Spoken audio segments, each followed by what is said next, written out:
For most of the people in the world, in the West in particular, they think about the war against Japanese fascism as a war of less than 4 years after the Japanese surprise attack on Pearl Harbor. But for the Chinese nation, the war of resistance against Japanese aggression was a war of 14 years, starting from 1931 all the way to the victory in August 1945.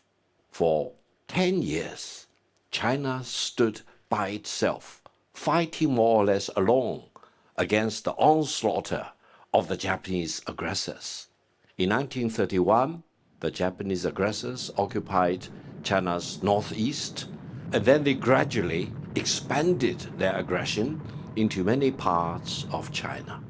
At the height of the Japanese occupation of China, they occupied up to about half of the landmass of China, and they managed to close off almost all the coastline of China. Altogether, China sacrificed the greatest amount.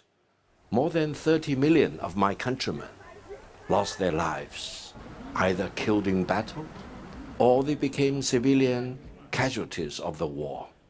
I think China really made the greatest contribution, not only in terms of the more than 30 million casualties that we suffered as a nation, not only for 14 years in a row, we never hesitated, and the Chinese nation as a whole wanted to be united, regardless of our party affiliations, regardless of our social status.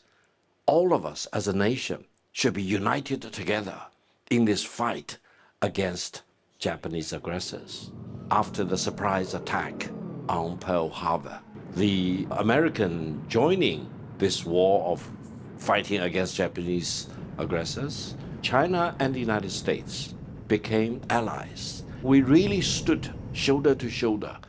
We joined in all the military actions together, and together with other allies, we defeated Japanese fascism.